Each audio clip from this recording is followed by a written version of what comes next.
नमस्कार दोस्तों, हमारे चैनल हरि भक्ति में आप सभी का हार्दिक स्वागत है। दोस्तों, भगवान शिव का धनुष बहुत ही शक्तिशाली और चमत्कारिक था। शिव जी ने जिस धनुष को बनाया था उसकी टंकार से ही बादल फट जाते थे और पर्वत हिलने लगते थे। ऐसा लगता था मानो भूकंप सा आ गया हो। यह धनुष बहुत ही शक्तिशाली था। इसी के एक तीर से त्रिपुरासुर की तीनों नगरियों को ध्वस्त कर दिया था। इस धनुष का नाम पिनाक था। देवी और देवताओं के काल की समाप्ति के बाद इस धनुष को देवराज इंद्र को सौंप दिया गया था। देवताओं ने राजा जनक के पूर्वज देवराज को दे दिया था। राजा जनक के पूर्वजों में निमि के ज्येष्ठ पुत्र देवराज थे। शिव धनुष उन्हीं की धरोहर स्वरूप राजा जनक के पास सुरक्षित था। उनके इस विशालकाय धनुष को कोई भी उठाने की क्षमता नहीं रखता था, लेकिन भगवान श्री राम ने इसे उठाकर इसकी प्रत्यंचा चढ़ाई और इसे एक झटके में तोड़ दिया। श्री रामचरितमानस में एक चौपाई आती है, उठऊ राम भजऊ भवचापा मेटहु तात जनक परितापा। भावार्थ है, गुरु विश्वामित्र जनक जी को बेहद परेशान और निराश देखकर श्री राम जी से कहते हैं कि हे पुत्र श्री राम, उठो और भवसागर रूपी इस धनुष को तोड़कर जनक की पीड़ा का हरण करो।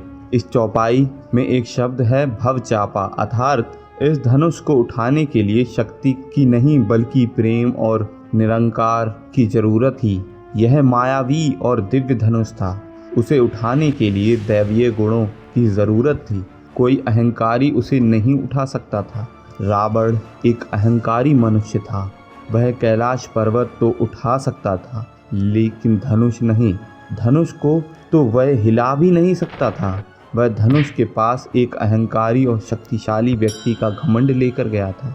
रावण जितनी उस धनुष में शक्ति लगाता, वह धनुष और भारी हो जाता था। वहाँ सभी राजा अपनी शक्ति और अहंकार से हारे थे। जब प्रभु श्री राम की बारी आई तो वे समझते थे कि यह कोई साधारण धनुष नहीं बल्कि भगवान शिव का धनुष है। इसीलिए सबसे पहले उन्होंने धनुष को प्रणाम किया।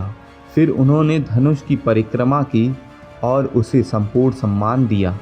प्रभु श्री राम की विनयशीलता और निर्मलता के समक्ष धनुष का भारीपन स्वतः ही तिरोहित हो गया और उन्होंने धनुष को प्रेम पूर्वक उठाया और उसकी प्रत्यंचा चढ़ाई और उसे झुकाते ही धनुष खुद ब खुद टूट गया।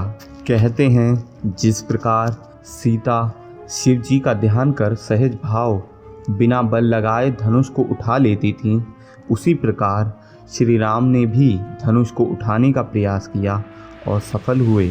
दोस्तों, ऐसी ही रामायण से जुड़ी जानकारियों के लिए जुड़े रहें हमारे चैनल हरि भक्ति के साथ। और अगर आपको यह वीडियो पसंद आई है तो वीडियो को लाइक, सब्सक्राइब और साथ ही साथ हमारे वीडियो को शेयर करना ना भूलें। धन्यवाद। जय श्री राम।